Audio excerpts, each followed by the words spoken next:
Uma satisfação estar aqui hoje, nesse lugar que a gente demorou tanto tempo para preparar, finalmente ficou pronto, com a ajuda dos amigos, de todos os irmãos. Inclusive aqueles que não estão aqui hoje, mas ajudaram, contribuíram financeiramente também, comprando os materiais, ajudando nas viagens. Deus recompense e ajude todos. Bom, hoje eu não estou aqui com a Bíblia na mão, estou com uma prancheta. Esse aqui foi o meu instrumento de anotações durante a obra aqui. E eu anotei os versos aqui que eu vou apresentar para vocês hoje. E o tema que eu trouxe para vocês hoje tem a ver com essa igreja, com a construção, tem a ver com esse lugar, com o que tem nesse lugar. É sobre o fundamento da igreja de Deus, as pedras vivas. A igreja de Deus, né, ela não é uma coisa fixa, não é um prédio que tem em algum lugar aqui na terra. A igreja de Deus são pessoas. E uma linguagem que a Bíblia usa para falar sobre essas pessoas é justamente uma coisa que o povo daqui, dessa cidade, entende muito bem. Garimpo. É sobre pedra. É disso que nós vamos falar hoje. Quem tiver a Bíblia aí, abre no livro de Jó, capítulo 28, versículo 1. Aí você vai ver que Jó está descrevendo como que é o trabalho de um garimpeiro. Jó 28.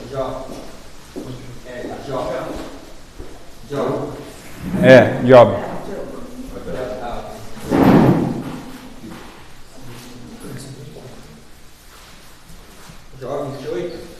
Jó 28, versículo 1. Quem encontrou pode ler. Pode ler aí. 1. E vai lendo na sequência, daí eu digo até onde é, tá? Eu vou ler então.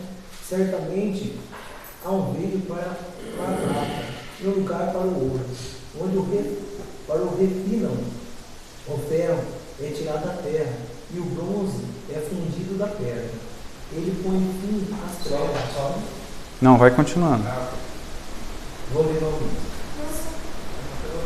Pode continuar. Ele põe fim às trevas e vasculha toda a perfeição, as pedras da escuridão e a sombra da morte. A inundação brota do abundante, até as águas esquecidas pelo pé estão secas, elas estão longe dos ramos.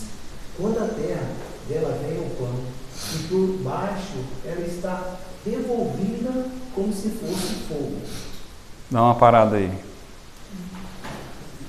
Pergunta: como é que esse homem, Jó, sabia que debaixo da terra tem fogo, lava? É a forma como as pedras são feitas, né? Elas são feitas no fogo. E aí ele descreve que eles cavam túneis, né? Ficam dependurados. Algumas versões da Bíblia falam, né, que eles ficam dependurados, balançando de um lado para o outro e procurando o minério e as pedras. Onde tem safira, acho que é o próximo que diz aí. Quando a terra deve ao pão e por baixo e por ela está resolvida, como se fosse fogo. As suas pedras são um lugar de safiras e ela tem pó de ouro. Há um caminho que nenhum rabi conhece que o olho de alutre não viu. Os filhos de leão não o pisaram, nem o feroz leão passou por ele. Ele estende a sua mão sobre a rocha e recolhe a vida ao monte pela pedra raiz. Pronto. Vamos parar aí.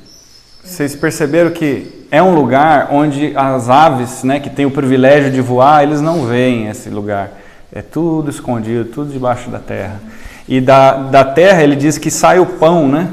Porque com muito trabalho você consegue extrair as riquezas da terra. E quais são elas? Pedras preciosas, minério e as próprias plantações também. Então Deus deu a terra como um presente para o homem para que ele possa extrair o seu sustento. Agora uma coisa interessante. Se você pegar uma pedra preciosa, vamos dizer um diamante muito caro, e uma maçã, e colocar na frente de um cavalo, o que o cavalo vai fazer? Ele vai comer a maçã. E o que ele vai fazer com o diamante? Desprezar. Para ele não tem valor nenhum. E se você pegar um diamante e colocar no meio da avenida, lá em São Paulo, na Praça da Sé, e uma maçã e um diamante, o que vai acontecer? A pessoa pode estar com a maior fome do mundo, ela não vai pegar a maçã, ela vai pegar o diamante e sair correndo. Porque o ser humano, ele tem uma noção no coração muito diferente do animal.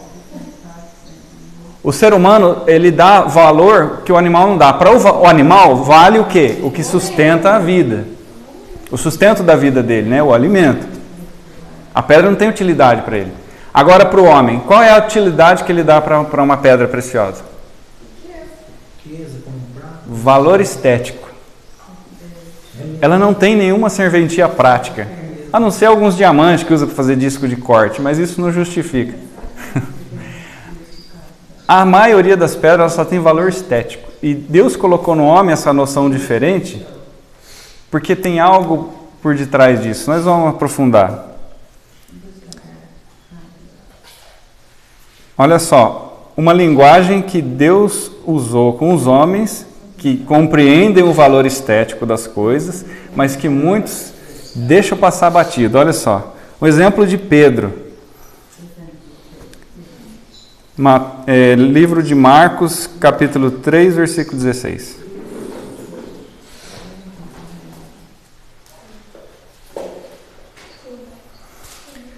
Jesus chamou primeiros dos discípulos, né? Pedro e André, que eram irmãos.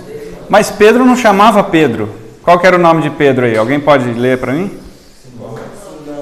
Simão. Simão era um nome muito comum lá em Israel. Era como qualquer nome que a gente conhece, que é um Zé, assim. E aí Jesus foi e troca o nome dele. Qual que é o nome que Jesus colocou? Pedro. Pedro significa o quê? Pedra. Era literalmente, Jesus estava chamando assim, agora seu nome não é José não, seu nome é Pedra. Agora leia aí Mateus capítulo 16, versículo 18.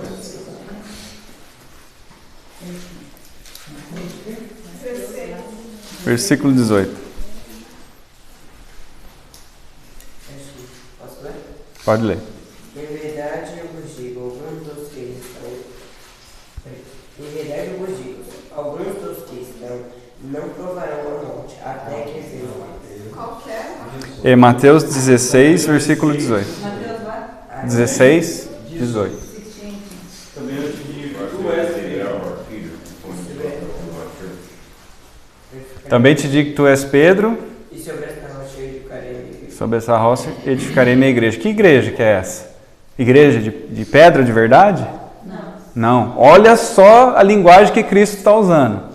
E primeiro ele vai e chama, agora você é pedra. Aí ele fala, e sobre essa pedra edificarei minha igreja. Ele estava falando de que tipo de igreja? Pessoas. Agora é só Pedro que é pedra? Vamos ver adiante. Lucas 6,48.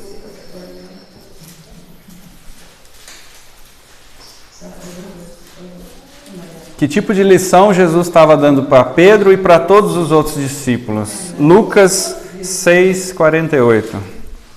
É semelhante a um homem que, edificando uma casa, cavou profundas valas e lançou o alicerce sobre a rocha. E vindo o alicerce, e vindo a enchente, arrojou-se o rio contra aquela casa e não pôde abalar, porque sido bem construída. E afundada sobre a rocha. Irmão Monte? A hear Eu escutei a lot of other professed Christians muitos outros cristãos say that the Church of God was built on Peter.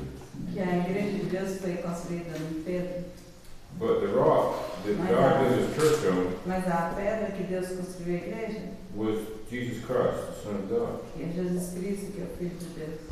It wasn't Peter that the church was built on, it was the profession of Peter. Não era Pedro que... Se você quiser traduzir, você já consegue traduzir. Can you repeat, please? It was the profession of Peter. É os que professavam ser como Pedro, Thou art the Christ, the living Son of God. Que Jesus era o Filho de Deus vivente. In Matthew chapter 16, Jesus asked him, who do people say I am? And he said, some say you're Elias, and some say you're Jeremiah. And he said, but who do you say I am? Verse 15, and Peter answered and said, thou art the Christ, the Son of the living God. Alguns o perguntaram quem ele era, outros disseram Elias ou o profeta. Aí para Pedro, ele perguntou, ele respondeu, tu és o Filho de Deus. This is the rock that the church is built. E essa é a rocha que a igreja está fundada. Not Peter, Não é Pedro. but the profession of Peter. What Peter Mas said. Mas os que professam ser como Pedro, sim, isso. But a lot of people get confused and think that the church, a lot of Catholics believe the church was built on Peter. And they say he was the first pope. You know, that's Sim. But no, it wasn't what Peter, it wasn't Peter, it was the profession of Peter, Jesus Christ. That was what the church was built on.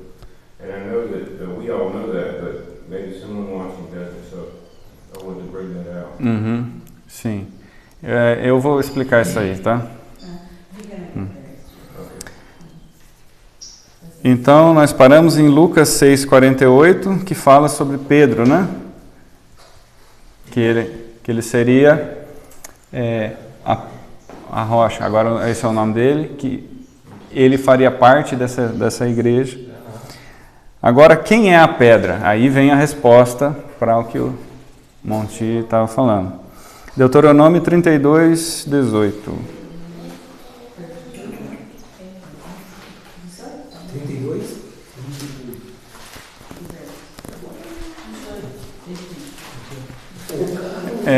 O Luciano, semana que passou, ele estava cavando para fazer a fossa, né?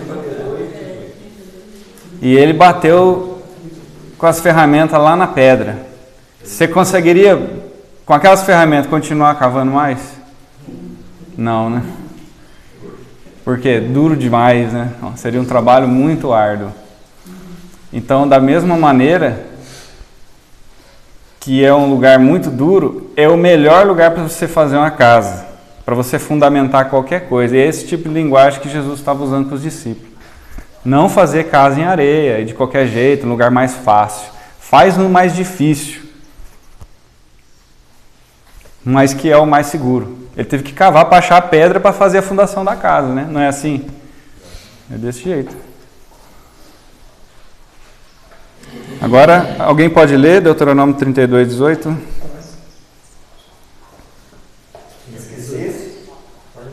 Da rocha que te gerou, te descuidaste e te esqueceste de Deus que te formou.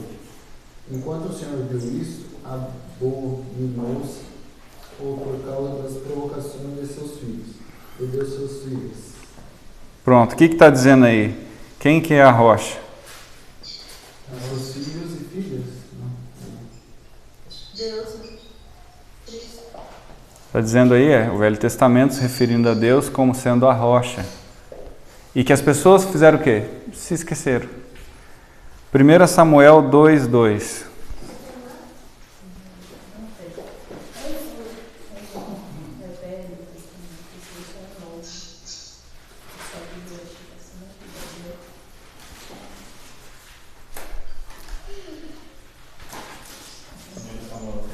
Dois, dois.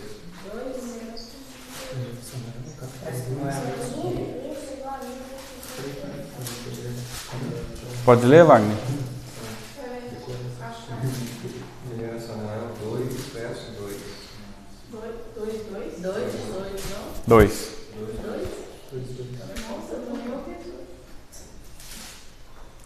Pode ler. Não há santo como o Senhor, porque não há outro fora de ti, e rocha nenhuma há como o nosso Deus. Amém. Pronto. Então, Pedro, ele é só um pedaço de pedra. Ele é um pedaço de pedra dessa rocha, que faz parte da rocha principal, que é Deus. Amém. Isso a gente pode confirmar em 1 Coríntios 10, 4.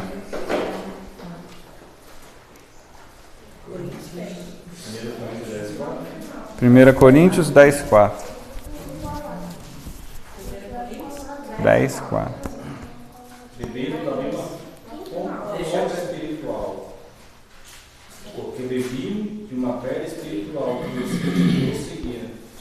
E a pedra era Cristo. Normalmente a água nasce da pedra, né?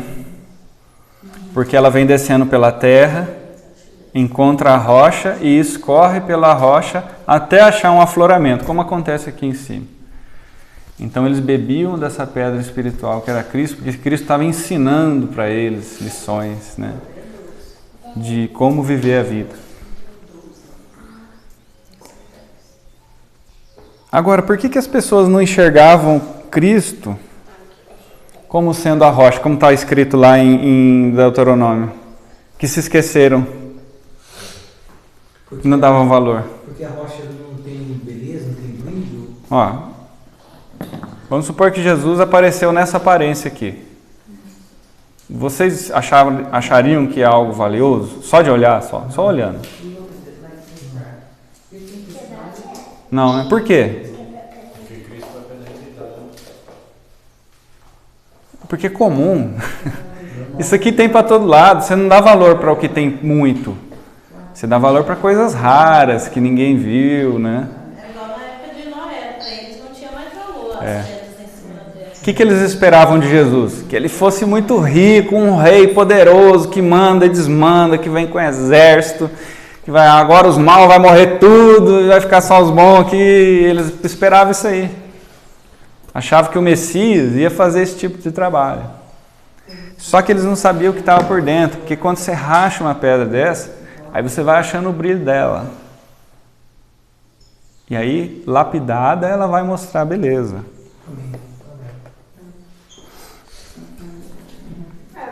Pedras preciosas, elas são assim. É. Você olha, você nem sabe o que é. Não sei que você comia. Então, Jesus estava ensinando esse princípio. Ó, vocês são pedra, só que vocês são pedra bruta.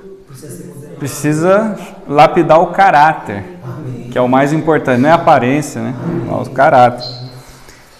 Vamos ver isso lá em 1 Pedro 2, versículo 4. 1 Pedro 2, 4.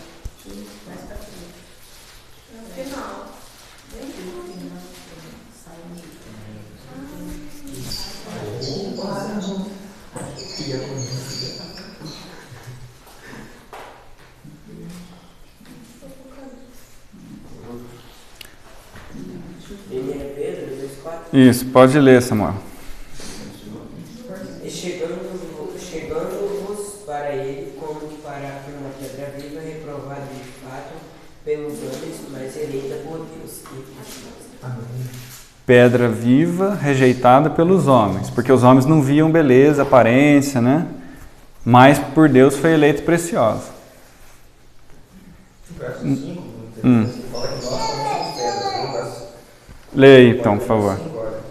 O verso 4 fala que Jesus é a pedra viva. Aí no verso 5 fala assim, ó, vós também, como pedras vivas, sois edificados, casa espiritual e sacerdócio santo, para obedecer sacrifícios espirituais agradáveis a Deus por Jesus Cristo. Tá aí a resposta. Não é só pedra, é todo mundo. Todo mundo que faz parte do ensinamento de Cristo é um pedaço de pedra também.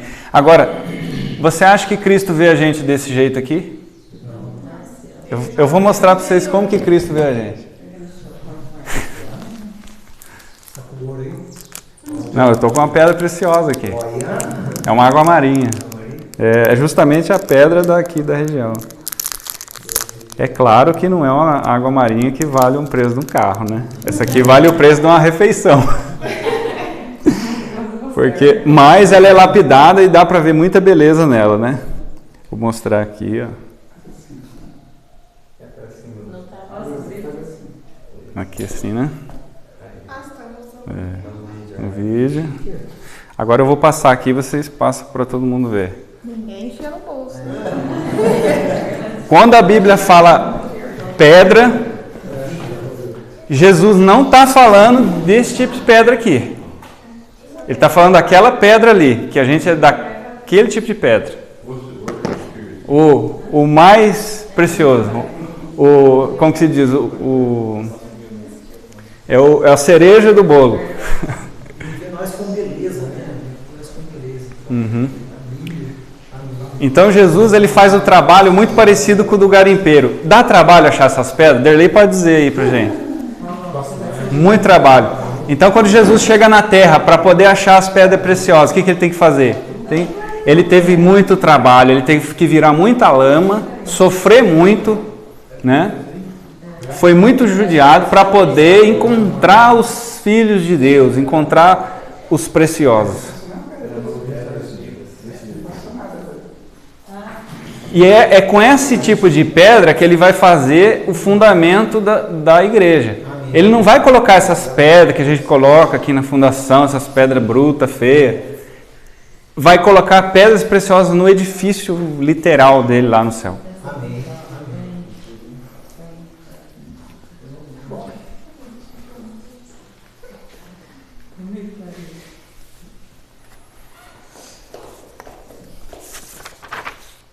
Sabendo disso, como a gente pode sobreviver a esse futuro, né, que Deus está preparando? Por enquanto, Jesus está garimpando, né? Garimpando o mundo. E ele está alistando, né, essas pessoas para procurar junto com ele. Ó. Vamos lá em 1 Pedro, capítulo 2, versículo 8. E outra pessoa pode já abrir em Daniel 2, 34.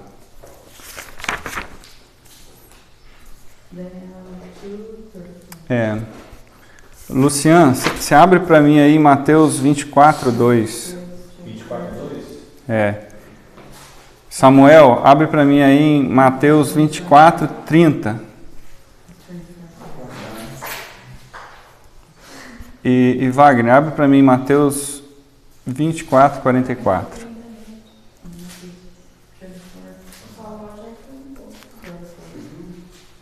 Nós vamos entender todo esse trabalho aí que Jesus está fazendo.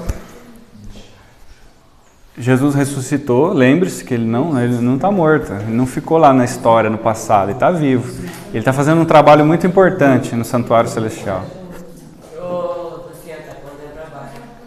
Agora eu quero que alguém leia aí 1 Pedro 2,8. Nenhuma pedra de tropeço a rocha oferece também para aqueles que tropeçam na palavra, sendo desobedientes para o que também foram testemunhos.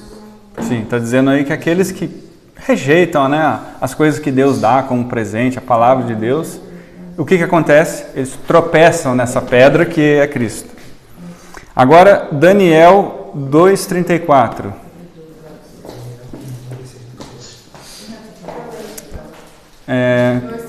Sim, quem que abriu? Foi 1 Pedro 2,8. Pode ler, Aline. Estavas vendo isto, quando uma pedra foi cortada, sem mão, a qual feriu a estátua nos pés de ferro e barro, e os esmiuçou. Lembra da história da estátua? Estava contando aí ontem, né? Nós limpando o piso aqui, falando da história do rei que viu a estátua. E no final, o que acontecia? A pedra vinha e destruía a estátua, porque o tempo que é representado pelo tempo do ser humano governar sobre a terra é a estátua. Quando chega no último reino, que são os reinos divididos, né, os 10 dedos ali, a estátua vem e quebra. E quem que é a rocha? É Cristo. Agora Mateus 24, 2. Ele, porém, lhe disse: não vês tudo isso? É verdade, vos digo que não ficará aqui pedra sobre pedra que não seja derribada. Jesus estava falando do que aí? Alguém sabe? De uma profecia. De uma profecia, de um edifício que era o templo. Então Jesus estava dizendo aqui, ó, esse templo passou o tempo dele. Não vai ficar pedra sobre pedra aqui que não seja derrubada. Porque agora estava começando um novo momento em que ele estava escolhendo outras pedras para fazer um outro tipo de edifício. Que não era só um edifício literal, agora um edifício espiritual, feito por pessoas. Agora, Mateus 24, 30, Samuel. Leio 30 e 31. Então aparecerá no céu o sinal do Filho do Homem, e todas as tribos da terra se lamentarão. E eles verão o Filho do Homem vindo nas nuvens do céu, com poder e grande glória. E ele enviará os seus anjos com grande som de trombeta, e eles ajuntarão aos seus eleitos desde os quatro ventos, de uma extremidade do céu à outra. Pronto, aí agora a gente entende qual é o trabalho que Jesus está fazendo. Ele está preparando para poder vir buscar os seus eleitos. Então ele está procurando, através do Espírito dele, ele está aqui presente de forma invisível, ele não vê. Está procurando cada um, soprando no seu ouvido o que você tem que fazer.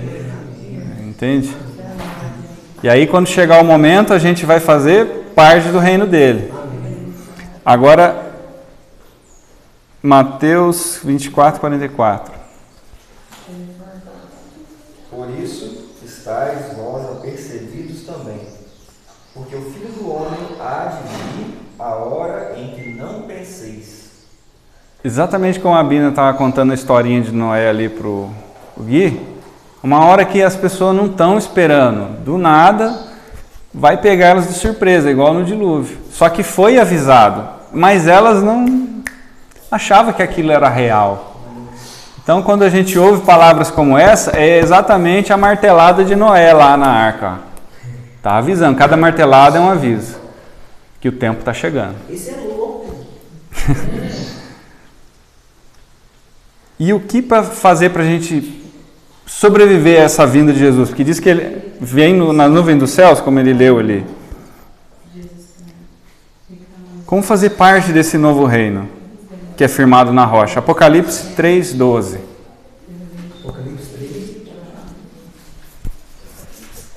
Apocalipse 3:12.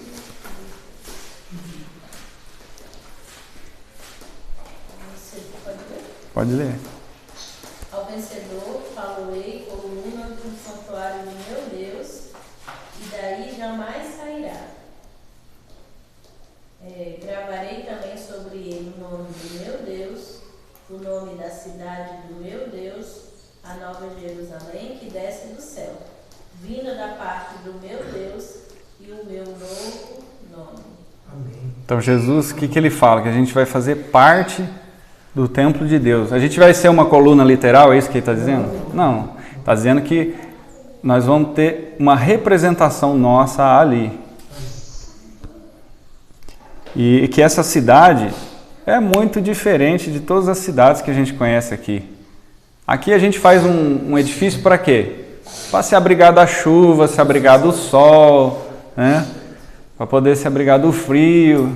As coisas no céu é totalmente diferente, é coisa que a gente nem imagina como é que é. Mas a cidade existe e ela é descrita detalhe por detalhe. O tamanho, a altura, a largura, a fundação.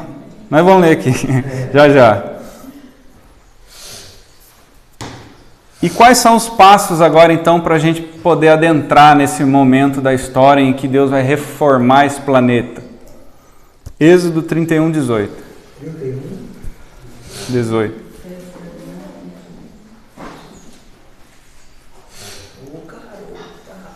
Vocês perceberam a riqueza da linguagem sobre pedras que a Bíblia fala?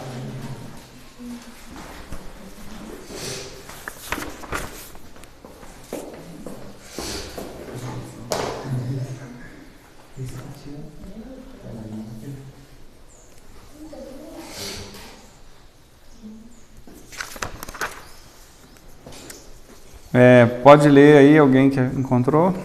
Êxodo 31, 18. E deu a Moisés, quando acabou de falar com ele no Monte Sinai, as duas tábuas dos testemunhos, tábuas de pedra, escritas com o dedo de Deus. Deus um dia desceu, pegou os 10 mandamentos, escreveu com o dedo dele na pedra. Olha que interessante, na pedra. E vocês acham que era uma pedra comum? Diz a tradição que eram pedras azuis. Eram pedras preciosas, talvez safira, não sei.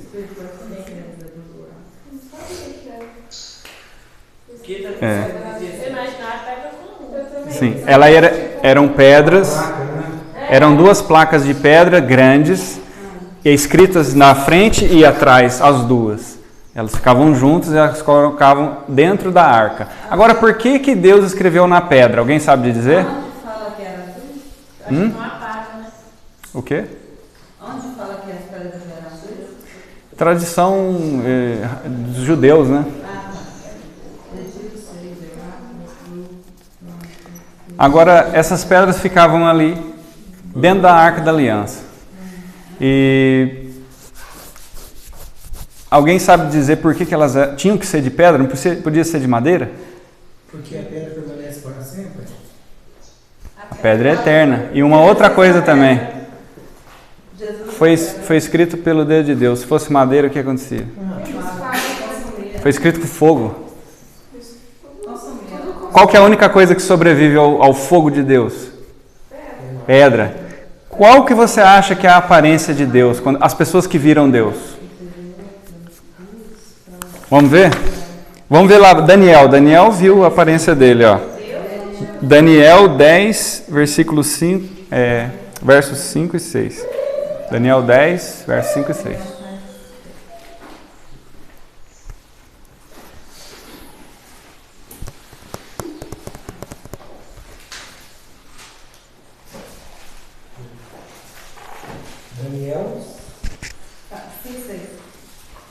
Daniel 10, versículos 5 e 6. O mesmo Daniel que viu, né, aquela estátua do sonho, ele teve também uma visão de Deus e ele descreve como que ele era. Amós, pode ler aí?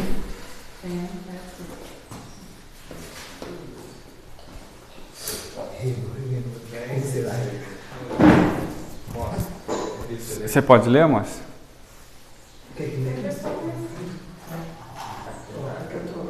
Ah, tudo bem. Pode ler então, Bim. Levantei os olhos e olhei, e eis um homem vestido de linho, cujos ombros estavam cingidos de ouro puro de face, e o seu corpo era como um berilo, e o seu rosto como um relâmpago, os seus olhos como tochas de fogo, e os seus braços e os seus pés brilhavam como bronze polido, e a voz de suas palavras era como o estrondo de muita. Incrível, né? Como que era a aparência da pele dele, que diz aí? Ouro polido. Não, isso aí é a roupa, né? Ele estava cingido com uma roupa de linho. Turquesa, o seu rosto parecia um relâmpago. O corpo era como um berilo. Isso, o corpo era como o berilo. E o berilo é o quê?